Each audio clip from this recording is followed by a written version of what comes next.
You, John Fitzgerald Kennedy, do solemnly swear. I, John Fitzgerald Kennedy, do solemnly swear. That you will faithfully execute the office of President of the United States. That I will faithfully execute the office of President of the United States. And will, to the best of your ability. And will, to the best of my ability. Preserve, protect, and defend the Constitution of the United States. Preserve, protect, and defend the Constitution of the United States. So help you God. So help me God.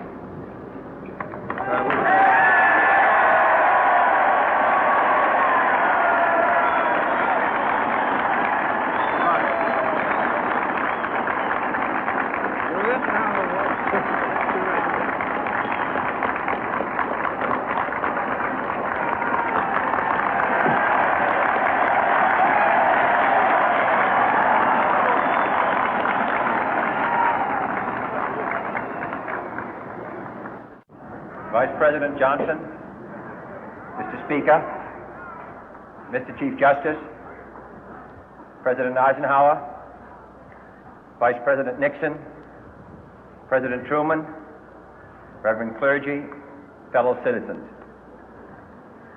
We observe today not a victory of party, but a celebration of freedom, symbolizing an end as well as a beginning, signifying renewal as well as change.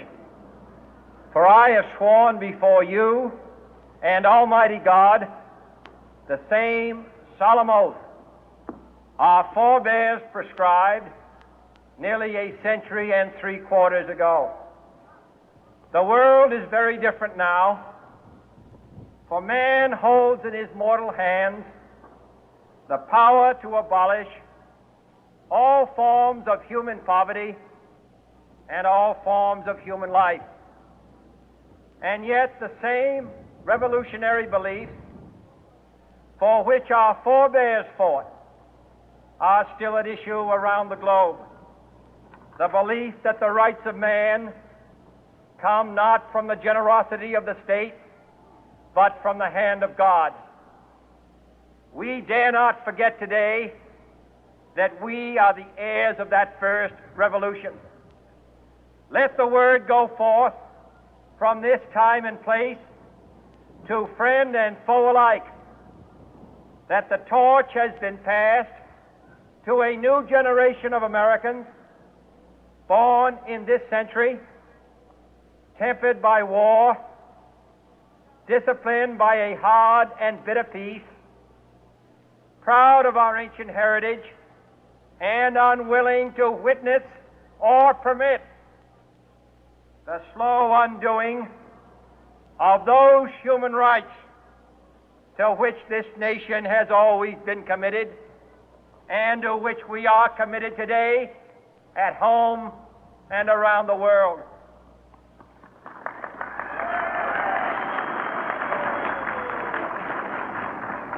Let every nation know, whether it wishes us well or ill, that we shall pay any price, bear any burden, meet any hardship, support any friend, oppose any foe to assure the survival and the success of liberty.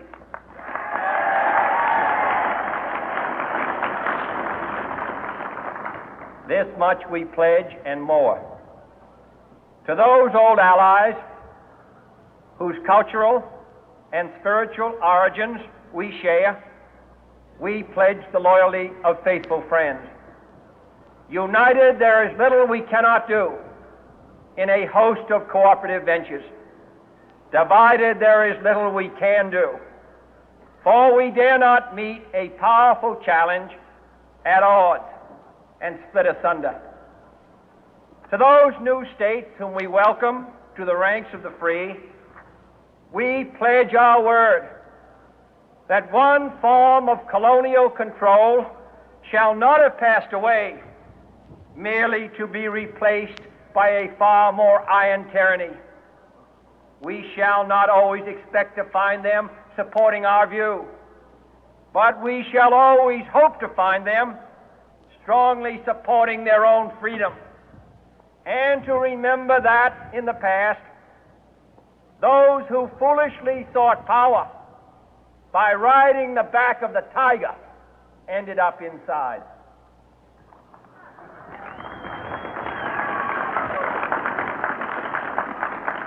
To those people in the huts and villages of half the globe struggling to break the bonds of mass misery, we pledge our best efforts to help them help themselves for whatever period is required, not because the communists may be doing it, not because we seek their votes, but because it is right.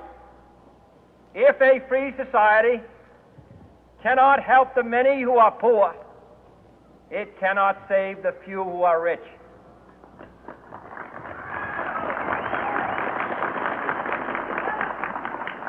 To our sister republics south of our border, we offer a special pledge to convert our good words into good deeds, in a new alliance for progress, to assist free men and free governments in casting off the chains of poverty.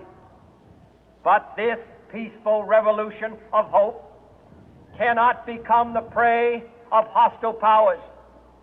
Let all our neighbors know that we shall join with them to oppose aggression or subversion anywhere in the Americas. And let every other power know that this hemisphere intends to remain the master of its own house.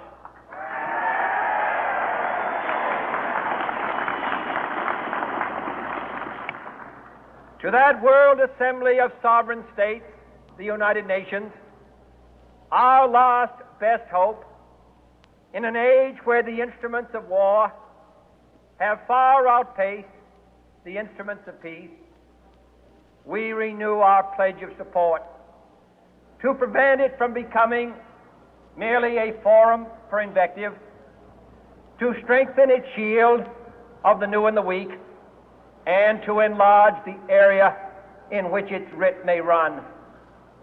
Finally, to those nations who would make themselves our adversary, we offer not a pledge, but a request that both sides begin anew the quest for peace. Before the dark powers of destruction, unleashed by science, engulf all humanity in planned or accidental self-destruction, we dare not tempt them with weakness, for only when our arms are sufficient beyond doubt can we be certain beyond doubt that they will never be employed. But neither can two great and powerful groups of nations take comfort from our present course, both sides overburdened by the cost of modern weapons, both rightly alarmed by the steady spread of the deadly atom, yet both racing to alter that uncertain balance of terror that stays the hand of mankind's final war. So let us begin anew, remembering on both sides that civility is not a sign of weakness, and sincerity is always subject to proof. Let us never negotiate out of fear, but let us never fear to negotiate.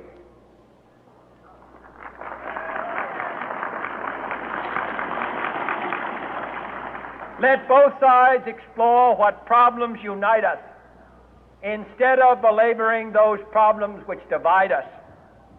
Let both sides, for the first time, formulate serious and precise proposals for the inspection and control of arms, and bring the absolute power to destroy other nations under the absolute control of all nations.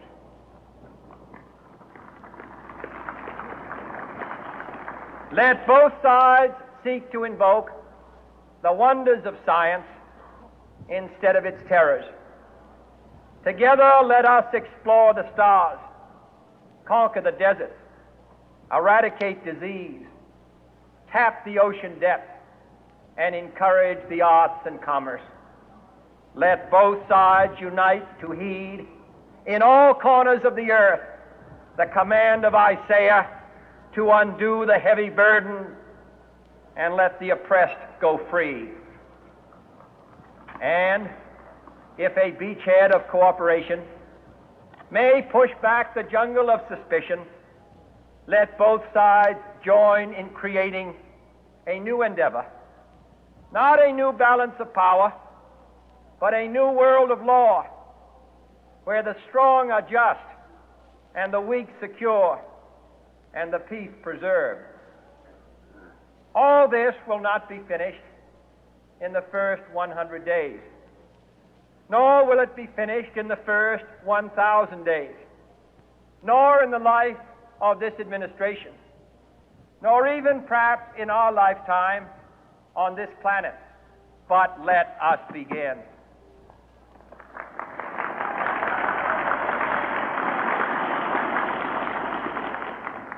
In your hands, my fellow citizens, more than mine, will rest the final success or failure of our course.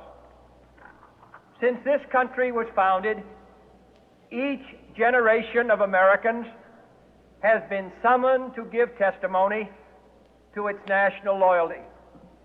The graves of young Americans who answered the call to service surround the globe.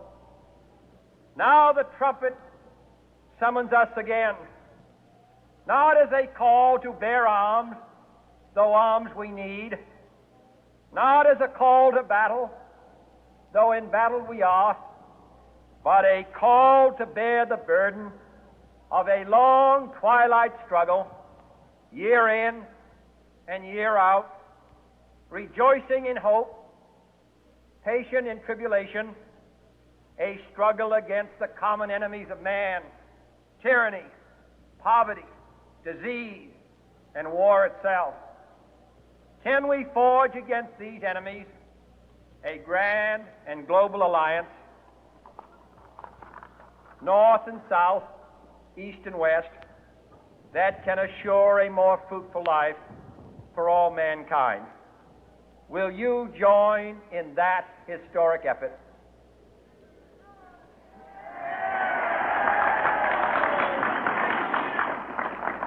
In the long history of the world, only a few generations have been granted the role of defending freedom in its hour of maximum danger. I do not shrink from this responsibility. I welcome it.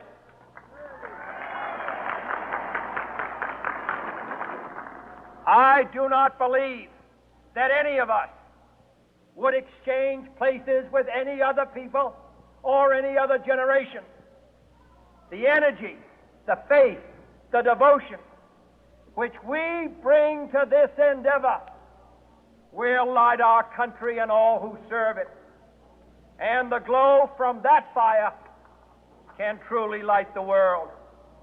And so, my fellow Americans, ask not what your country can do for you, ask what you can do for your country.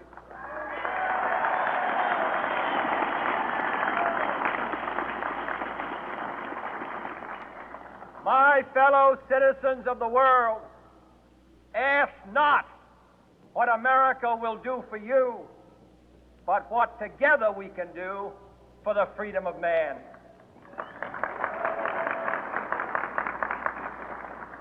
Finally, whether you are citizens of America or citizens of the world, ask of us here the same high standards of strength and sacrifice which we ask of you.